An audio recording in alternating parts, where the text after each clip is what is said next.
So last fall, we talked all about Invincible Season 2. We had been long awaiting the arrival of the second season. It was about 2.5 years in between Season 1 and Season 2, and I think we were just desperate to get our hands on these new batch of episodes because Season 1 was just so fantastic.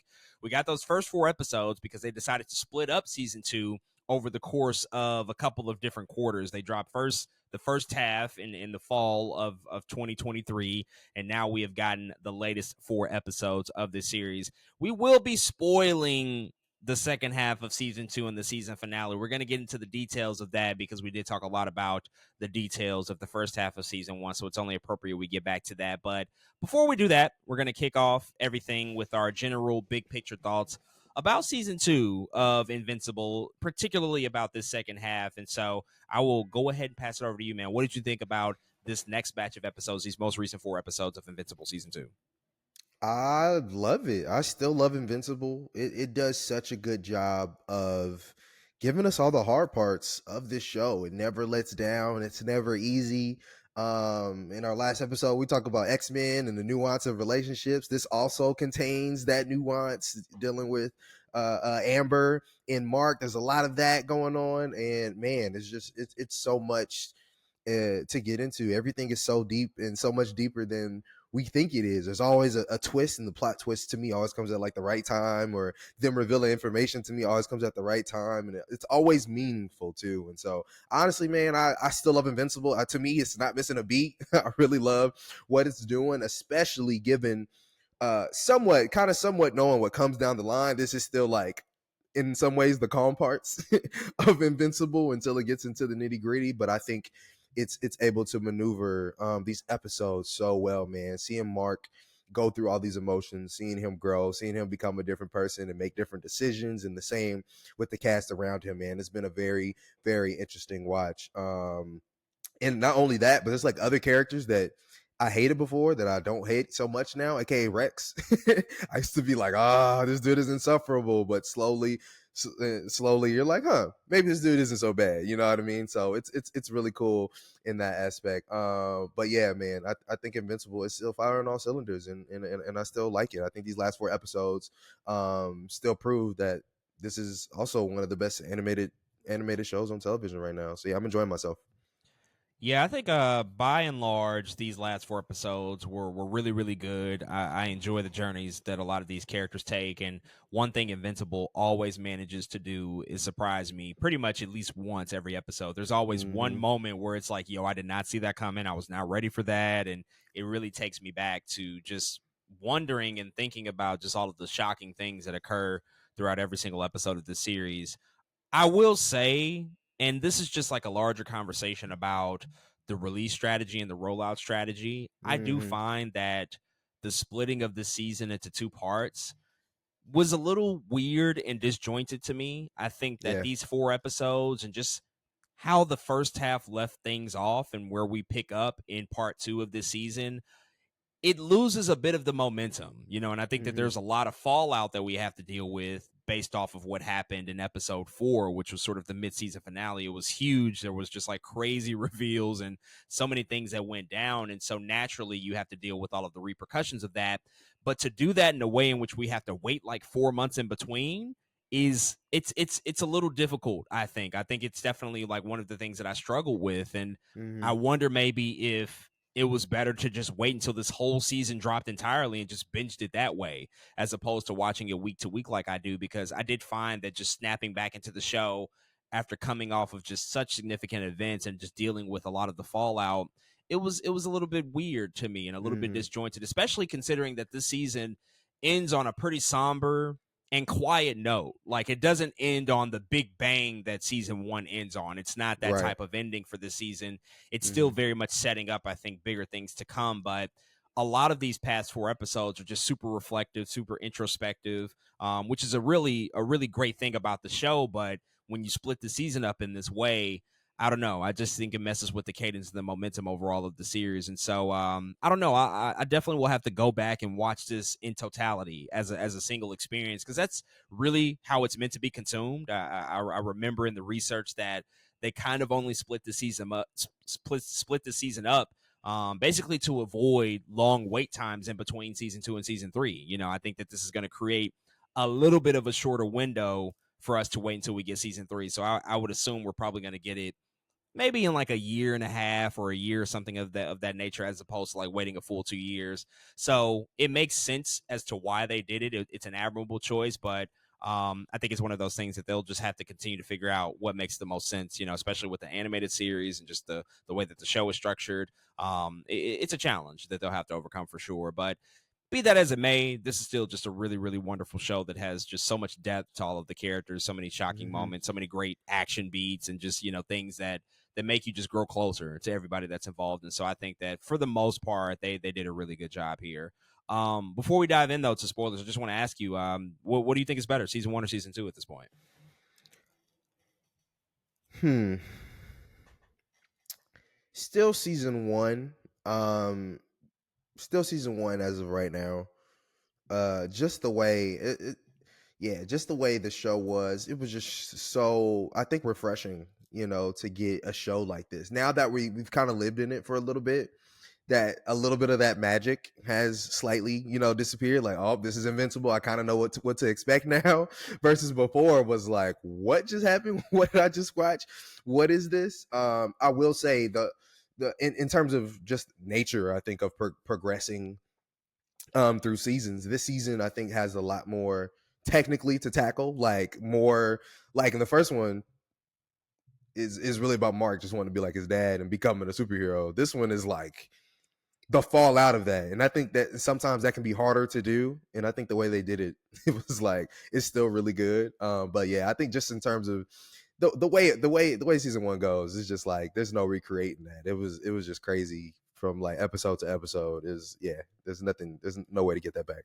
Yeah, I mean, season 1 in a lot of respects is an origin story, and there's something that's still really charming and admirable about an origin story done well. We've seen it not done Mm-hmm. well a lot of times, and it makes us sick of having origin stories. But when it's executed correctly and almost perfectly, like season 1 was, in addition to being a part of a big giant universe of other heroes that are around that Mm-hmm. have these backstories and histories, and you have one of the most sinister villains that I think we've seen in television in a really long time, it just coalesces into something that feels really, really special. And if you weren't familiar with the comics, if you didn't tap into it, like when I watched the very first episode, I didn't look at anything. I just wanted to Mm-hmm. check it out. But then after the end of the first episode, where you see Nolan fucking destroy the Guardians, just like Mm-hmm. unleash hell on them, it's like, yo, what is this? Like, I need to go Exactly. find out more. And you go down this deep dive in this rabbit hole, and damn near every episode had just like a really shocking event occur at the end of every single episode in season 1. I mean, especially with the season 1 finale, which is just like, it's kind of like a hallmark piece of television of the 21st It century for is. sure. It's Yeah. it's just like one of the more memorable things that I've ever seen, because you just, again, if you didn't tap into the comics, if you didn't read those in depth, you just don't see it going down like that. Mm-hmm. And yeah, just by the nature of what you said, I agree. There is a lot of fallout, which is it is a good thing. It is a strong suit about the story of Invincible, and about the way that they handle these stories that they're telling, because all of this shit just doesn't happen, and nobody addresses it. There's Yeah. so much collateral damage physically and emotionally that they always call back to, and that's a good thing that you have to deal with, because there are real people involved that exist within this universe of superheroes and villains at this point. And so yeah, I think 1 is better. It's more shocking, and it does have that magic behind it. Season 2 feels like it is setting in motion so many crucial things that'll take place over the course of the next season for sure. There's new characters, new factions, new ideas introduced that will certainly play a big role. And so it did its part, I think, pretty well. But let's dive in. So once again, this is your official spoiler warning for all of Invincible season 2. Really, we're going to focus on the finale, but of course, we're going to talk about everything that's happened up until this point, including the most recent 4 episodes of the season. So if you've not checked out Invincible, go watch that on Prime Video and come back and finish the rest of our conversation. So this episode is really about Angstrom coming back, who is voiced by Mm-hmm. Sterling K. Brown. We haven't seen him in a long time. We figured he would play a very integral role in the season when we saw him at the top of season 2 all Yeah. those months ago, but he's been largely absent, and he comes back. He's fucking grotesque. He's deformed. He looks crazy. He is Crazy. just he's just out of there. and he's pissed. He's very much pissed off. He wants revenge against Mark, and he basically comes and threatens Debbie and Mark's younger brother Oliver, who he's brought from that alien planet because he has this younger brother that Nolan had with another creature entirely, and so now he has to be the protector and the caretaker of this younger sibling. But Angstrom is just like wanting to unleash hell on Mark and his family because he has seen every other iteration of Mark in every other multiverse that exists out there, and it's a shitty outcome. It's a villainous Mark. Mark essentially, pretty much in every other multiverse that we see, aligns himself with Nolan. He aligns himself with his Hmm. father, and they become and fulfill sort of that Viltrumite prophecy of going to different planets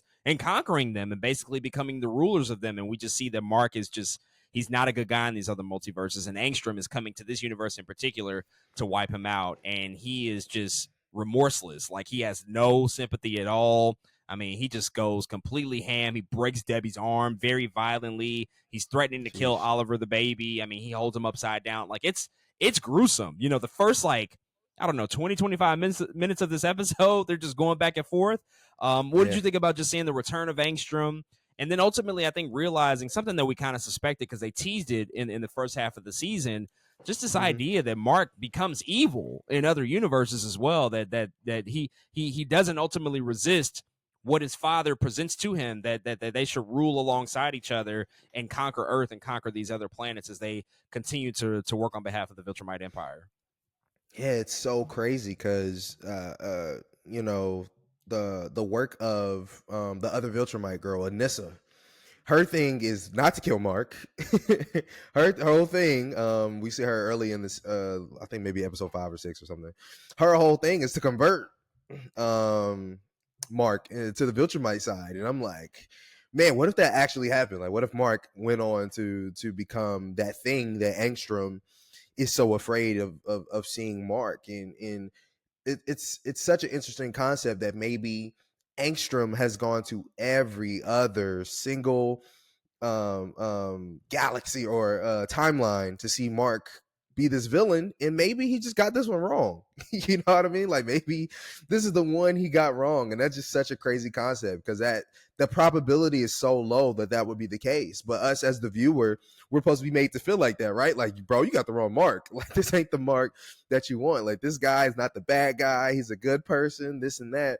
And Debbie says something so important where she's like, maybe you're the villain here. I don't know if you noticed what's going on, but in this universe, Mark is out here saving people, and you're the villain. I thought that was so cool. Such a great line to say, man. But when seeing Angstrom earlier in the season, I knew there would be a lot happening down the line with him, but I didn't think it would be so intimate. I didn't think it would just be him in the house with Debbie and Oliver. You know what I'm saying? Like, sending Mark through portals. I just didn't think that would be the case. I thought it would be something a little more scientific, bombastic, but that's not it at all. Angstrom really wanted like this one-on-one time with Mark. He really wanted this very small, intimate moment with him to get his revenge. So I think that's crazy because most villains don't go that route all the time. Even if something is like, even if they want to take something personal, it's still a little louder. You know what I mean? Angstrom is like, no, it's kind of gonna be quiet. Like, not a lot of people gonna notice this. And I think that's even scarier in some ways. So I thought it was really well written in that way to make Angstrom like this. Of course, he's already smart, but like the way he kind of had it planned with the portals and stuff, it was a crazy way for it to go down. And after he breaks Debbie's arm, I'm like, nah, we in it now. This is getting way more serious than I thought it was going to get. So it was some crazy watching for sure. It lasted a long time, but I think they were trying to get us to ruminate a little bit. It's a really interesting conundrum because clearly Angstrom is he's not moving correctly. He's just doing this and not really thinking through, I think, the outcome Mm-hmm. of this whole situation. But also at the same time, him placing Mark responsible for what other variants of him have done, it's not the most outrageous thought or concept. When he's Right. seen so many other existences and he's seen so many other scenarios where Mark is evil and he's not a good guy, there's really not much reason for him to believe that this Mark is different. And but I think the problem is that he doesn't take the time to try to understand that he perceives that he doesn't really have the time. Time is of the Mm-hmm. essence. He's definitely moving with urgency, and he's seen the brutality that other Marks have exhibited on human beings, and he's just kind of returning that same energy. Like, I've seen you do terrible fucking shit. I've seen you kill many, many people. There's Mm-hmm. no way I'm gonna allow you to have a conversation with me to talk this through. That's off the table, my guy. Like, I'm trying to make this all better. But we know as the watchers of this that this Mark is actually trying to not go down that path. He's actually wrestling with the idea of learning self-control, of not becoming his father, of actually being a hero and not being viewed as a villain, which is really Mm-hmm. this whole journey for him is about. And so I think it's just such a crazy thing. Like, when you're talking about multiverse stuff, and we've seen it so much in other media and other comic book media, but for them to like think about it in a way of consequence and what you really are meant to be, and what your destiny is, and how that ultimately can either help or hinder you, it's a really affecting idea, because Debbie and Oliver are super harmless in this whole thing, but they are obviously on the Mm-hmm. receiving attack of a lot of this heinous shit that's happening. And so it was a great setup. It started off really, really fast and strong, and Yeah. we see that it results in the death of Angstrom. Mark is just so overcome with rage after Angstrom breaks Debbie's arm and threatens his younger brother. He beats him to a pulp. He kills him violently and unabashedly, and that tears Mark up. That's a moment in this episode where I think it all washes over him, and he realizes, I am not there yet. I am not the hero that I should be, that I need to be. I am slowly but surely becoming like my father. I'm going down that Mm-hmm. path. And he releases a lot of rage. It's all very visceral and kind of guttural in that moment. And then we see him return to that, I think, in a more emotionally an emotionally compact way later in the episode, where he's actually able to communicate his feelings to his mother. But how did you feel about just seeing Mark unleashed like that? We haven't seen him. We haven't seen him do that. He did not have any restraint, and I think it very much resembled what his father was doing to him in the season 1 finale. That same type of violence that he was unleashing on his own son. We see Mark returning that same exact energy to Angstrom in this moment. Yeah, this being episode 8, literally the past 7 episodes has been Mark trying to prevent this very feeling, trying to prevent this very thing. And in fact, in a lot of ideas and ways, is exactly what Angstrom was trying to prevent as well. And that's Mark becoming anything like his father. And this entire time, Mark is legit holding back on probably every fight he's ever done. And his dad knows it. Was it episode 4 mid-season finale? Yeah, He's like, stop holding back, bro. you're Like, right. what are you doing? Like, they Like, will they will kill you if you do not they fight will back, kill bro. you. We are fighting Viltrumites. Like, this is not the time for you to be holding back. And yet he still does it. And it really takes the threatening of his brother and his mom to go to that place. And I think it's so interesting, because as the viewer, part of us has to be like, bro, that's not the same. Like, he's going to kill your family. Like, this is kind of legit self-defense, you know what I'm Yeah. saying? And Mark, as you can see, after he kind of kills Angstrom, he's talking himself through that. He's like, it was self-defense, Mark. Like, you had to do it. There's nothing you can do. I thought he was stronger.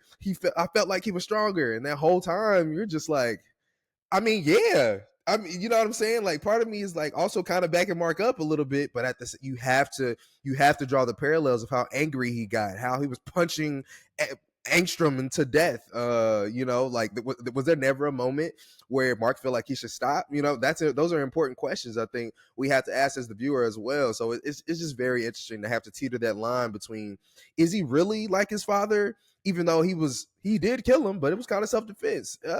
Nolan never really, you know what I'm saying, did anything out of self-defense. He was always on the offensive, to us at least. It felt like he's always on the offensive. So is Mark excused? I don't know, man, but it's definitely some interesting territory to touch. But it was hard to watch, as again, Mark, we're so used to him getting his ass kicked. He finally won a fight. I literally asked myself that. I said, did Mark just win a fight? Like, that's the craziest. We have been through 17, I don't know how many episodes, 16 episodes. And it took him 16 episodes to win a fight. I thought that was so crazy. But when he finally wins it's not on the terms he wants it to be on, So yeah, it's I think that's just really good writing to me. Yeah, that's what I was gonna say. I get really tired of seeing Mark's ass just get beat constantly every episode. My man is walking with scars and black eyes and bruises and missing teeth. Bro, Like, you be yes. getting your ass kicked all the time, but you don't have to. But clearly, you kind of do have to, because if you just unleash on somebody, it's deletion for them. It's over. That's a wrap. But at the Hmm. same time, it's like these people, these Viltrumites, all these other forces are threatening your existence and now your family's existence every Yeah. time. It's never just him. It's never just his life on the line. Because I would understand that. But in the case of season one and that finale, you're dealing with thousands of people who have to face Nolan, Hmm. who's unleashing on his son. Now, granted, I don't think he was at all prepared for that, because that's like he's still like a 16, 17-year-old boy now Yeah. facing his father, just like fucking pummeling down on him. So I'll give him a pass on that.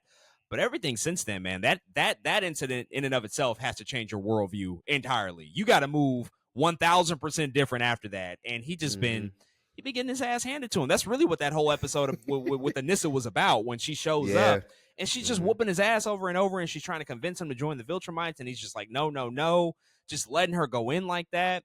And I think she ultimately kind of realizes, like, yeah, you are different, and but Hmm. I don't know if this is like a good thing or not. And I think we're left to also consider that as well. Like, at what Hmm. cost do you just allow these things to happen and not showcase or act in self-defense in those Hmm. moments? And when we do see it, it is brutal, it is dark, it is very, very disturbing to see who what essentially amounts to an 18-year-old boy act in this way. And I think that that's really kind of the most interesting aspect of the show, just that dichotomy of what he has to deal with and grapple with, because he's also like just unintentionally inherited the sins of other variants of himself. Like, he didn't technically Yeah. do anything, but because those other Hmm. variants are assholes and evil, he also now has to carry that weight on his shoulders as well. So it's kind of crazy. Wow. We should talk about these other universes that Mark got sent to by Angstrom. Ooh wee. was there was so much happening. It happened so quickly too. I was like, yo, I can't even process what's going on right now. But Angstrom sent Mark to quite a few multiverses, quite a few different universes. And again, as I mentioned, we see pretty much in every other universe, we see that Mark does indeed side with his father Nolan, but they did have some fun with this too. The first one that he gets to is like this dinosaur occupied universe. It's like a prehistoric Jurassic territory. And the fucking dinosaurs here are just talking to each other, and they have like, I don't know if it's like Australian accents. It's like the funniest setup ever, because they are talking and they're like, "Wait, do you have wings that we can't see? Like, what's going on here?"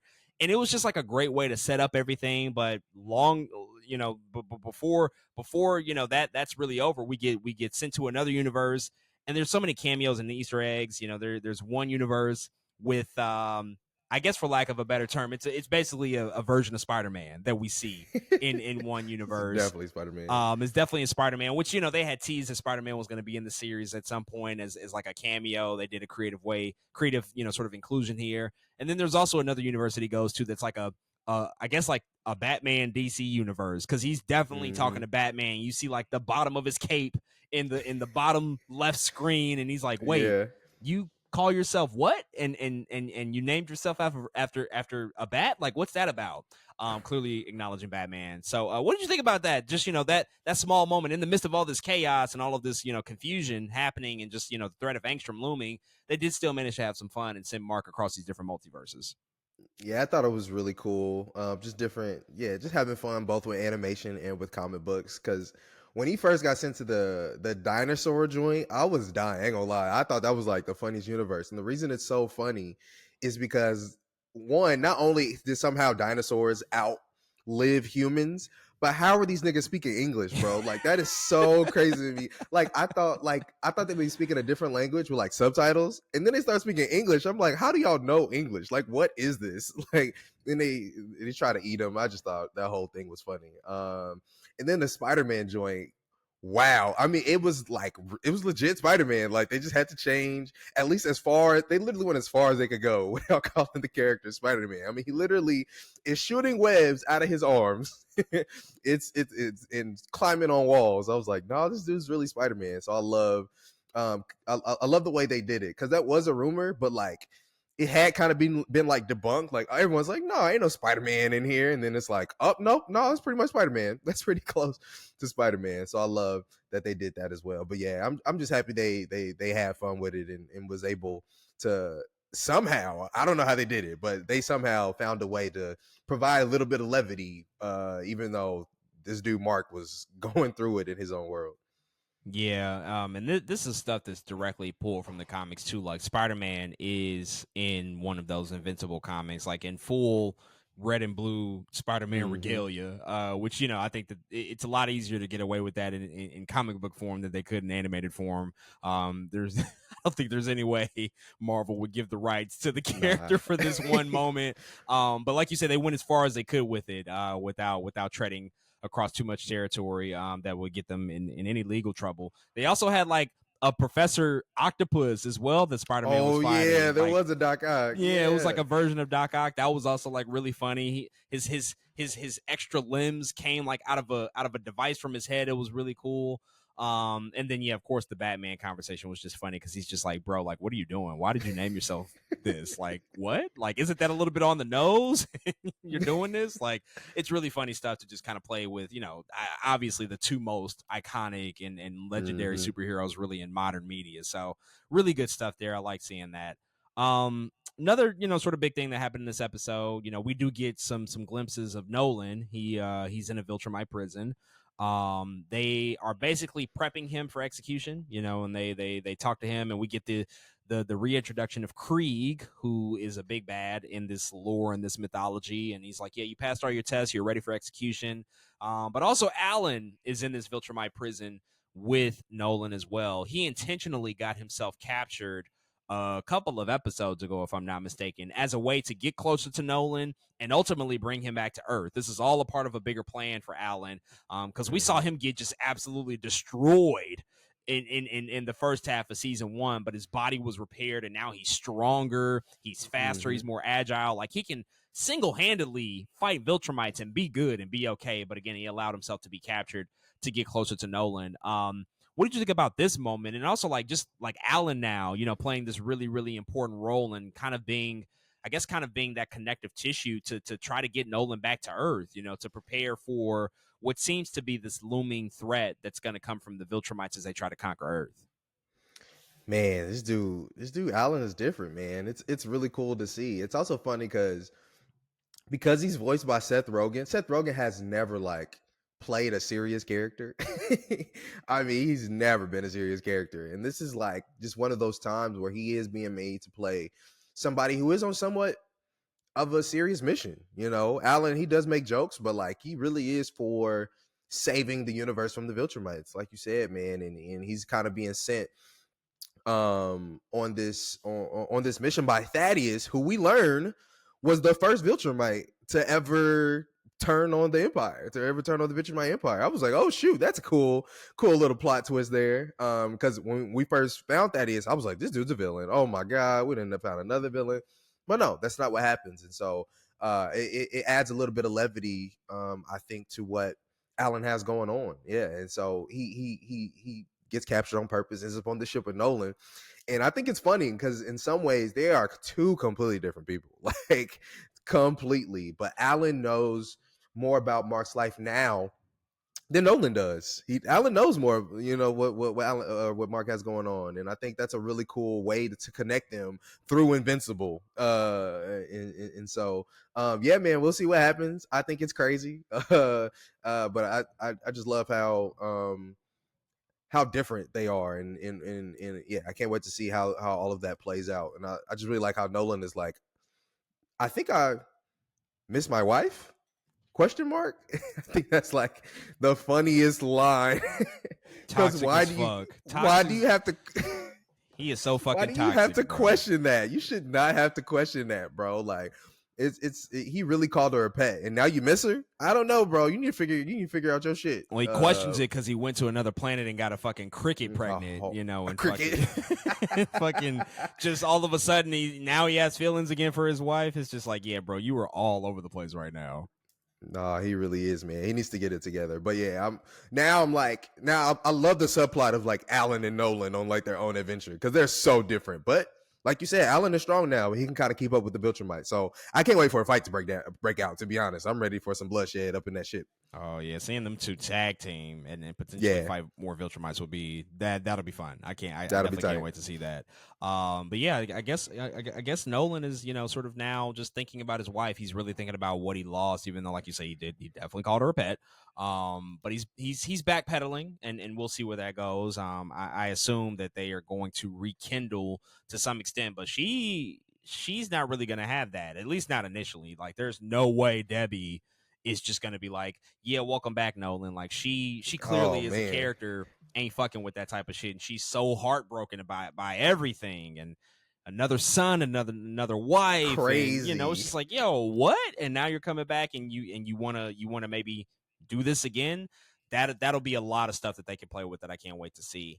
I do just want to kind of bounce around. There were other characters too. We should probably talk about Amber. She had a lot Yeah. to do in this second half. I mean, we really Mm-hmm. see Mm-hmm. just where her and Mark's relationship kind of goes and seemingly ends in this collection of episodes. I mean, really what it boils down to is that Amber, when Anissa shows up, is threatened. Anissa comes and uses Amber as essentially a pawn to get Mark to fight her and to join the Viltrumites. And Amber almost lost her life in that moment. And this comes after a lot of stuff. They had already been through things. Mark goes away for months at a time. He's on that planet with his father for months, and then comes back and joins back on Earth. And they just can't make this work. It's just not working. She's in college, living a normal life. He's out fighting extraterrestrial beings and world dominating empires. And so he doesn't really know how to juggle a relationship and make sure that he showcases his love for Amber. He tries. He had the surprise Mm-hmm. trip to Las Vegas in the first half of the season. That was really funny. He took her to the Eiffel Tower, and she thought it was Paris, and she's like, is that a casino? Like, what? It's just like real romantic, Mark. Great job. But yeah, he just can't do it. He can't balance it. And we've seen this happen in other media. We see Mm-hmm. Spider-Man all the time, try to conceal his Mm-hmm. identity to keep Gwen Stacy and Mary Jane out of harm's way. We see Bruce Wayne do it. We see so many heroes go through this to where ultimately it becomes too much. It becomes too much to handle for them, and we get a really emotional moment between these two where I think Yeah. they kind of amicably part ways. They break up because it just doesn't work. She realizes that she can't figure out her place in his world, and he realizes that he can't protect her to the needs that she needs to be protected. So how did you feel about just seeing those things kind of slowly break down over the course of these episodes until it ultimately led to their end? Wow. Yeah. It's so it's so interesting, man. Because in one way, you're always kind of rooting for them, right? Especially Mark, who has seen his mom and dad split up in so many ways. Again, all of this is Mark trying not to be like his dad. And I think that includes one, not breaking Amber's heart. He doesn't want Amber to feel like she's his pet by any means, right? But also, man, when Anissa pulls up and has that hold on that girl's neck, she couldn't do it no more, bro. And even Anissa was like, I will kill her right here where she stands. And you got to believe her. She's a Viltrumite. Like, and that has to be the most scary situation to be in. Like you said, in other media, we have seen that dynamic where the superhero is unfortunately in love with somebody who doesn't have powers. But almost all of those heroes have like a beau or a love interest who does have powers or who is out doing things. Batman and Catwoman, Spider-Man and Black Cat. You know what I'm saying? Like, it happens all the time. And in some ways, this episode seeks to do the same thing as when Mark has to get saved from being in this other dimension. The Guardians of the Globe come from the future, 20 years in the future, and Adam Eve tells Mark, I've loved you for a very long time. I was always afraid to tell you. And so going back, Mark won him and Amber break up. Now he's like, maybe I should go talk to Amber. Or not Amber, maybe I should go talk to Adam Eve. You know what I mean? Maybe she's the only person that can understand me because she does have power. She does go through a lot of the same things I do. And I don't necessarily always have to protect her because she's a beast. She can protect herself. You know what I'm saying? So man, so interesting. I love the way they do it here, man. Again, so much so much nuance, so many complicated thoughts and feelings and ideas. But in the end, he decides not to even tell Adam Eve like what she said. He's like, you know what, never mind right now. And I think it was too fast to rip, like y'all just broke up. It's too fast to rip off any kind of band-aids or anything like that. He just needed a friend in that moment. But man, him and Amber, again, in some ways, it just kind of felt inevitable, and that's unfortunate. Absolutely. Can we talk about Cecil and Donald real quick? They had a Oh really boy. interesting really interesting journey this collection of episodes. Donald finds out that they basically RoboCopped him. You know, he's died many times. I think he said like 38 times or something like that, like a Yeah, there's a lot. ridiculous number. And they continue to just take his remaining body parts and transfer his brain into a new robotic, Whatever. Yeah. mechanized endoskeleton form, that looks just like him. It's made exactly in his image, but it's not really him. They just continue to utilize him and rebuild him over and over and over again. But he's died countless times. It was one of the smaller, sort of subplots in this set of episodes, but I thought it was really effective to just show like how far Cecil goes, as the director of all this shit, like what he's willing to do, and Mm-hmm. the fact that he's just he lacks a lot of empathy in certain regards, and he kind of sees all of these people that work around him as just like pawns, people that he uses and disposes of as he sees fit. Even with Mark, like his relationship is super contentious. He's always barking orders at Mark: get here when I need you, get here when I call you, don't be late, go do this, go do that. And there's never Mm-hmm. anything emotionally behind that. And I think we see that happen twofold with Donald, who is like this high ranking officer. He's this high ranking agent, but they clearly don't care about him as well, because they have just constructed this new thing that has some of the memories of Donald, but it's not him at all. It's kind of crazy, I think, the journey that he went on in particular in these episodes.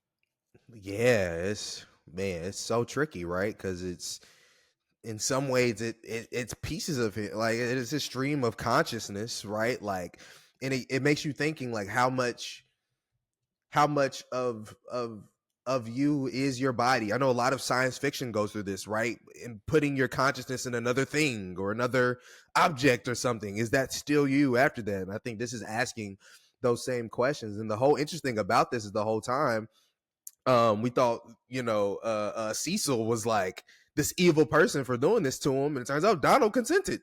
Donald told him yes, and it's like, dang, you told him yes. Now, for a little bit, I was like, dang, now I kind of feel bad blaming Cecil a little bit. You know what I'm saying? If you had consented to this a long time ago, and I think, yeah, it's a really hard thing, I think, to kind of rectify with, because it's not like he can ask him before he dies. Like every time before he dies, like, are you sure that you want to continue living in another person's body? You know what I'm saying? Like it's just really crazy, sticky situation there. But what I do love about all of this is his connection that he ends up having with Rick, with the William and Rick stuff going on. Rick is going through all kind of PTSD and is ready to jump off the ledge, but it's really what Donald has gone through as somebody who no longer feels like themselves and know that they've been experimented on and he's a robot, that really talks Rick off of that ledge, man. And so I thought that was really good writing, by the way they were able to do that, because these again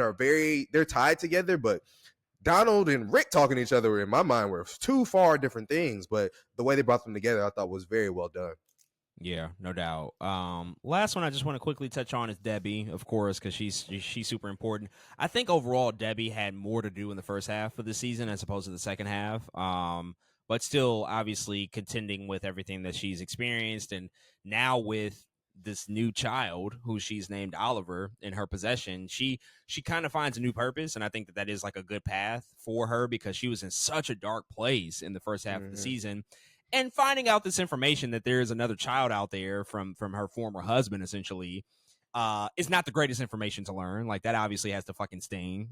But I do think that the return of Mark and Oliver, now named Oliver, it does give her a little bit of a new purpose and a new focus in life. She even goes so far to have like nanny interviews, and she goes through that whole process of trying to Mm-hmm. find a babysitter for this young child. And so this is probably the thing that she needed after just dealing with so much, and she was going to the therapy and dealing with the trauma and of all of that stuff. I mean, it was just such a dark place for her in the first half, and this one started to feel like she was starting to come out on the other side, at least like slowly getting to that place of recovery and really, sort of accepting just like how things are now. Obviously that's before she gets her arm snapped in half by Angstrom, but Oh boy. it did feel like she was kind of on a path of I guess just reclamation of her own self and her own feelings and emotions. But that's probably all going to get interrupted very soon when Nolan eventually comes back. I think it's inevitable at this point. But any thoughts on Debbie and just like the other things that she was dealing with in the second half of the season?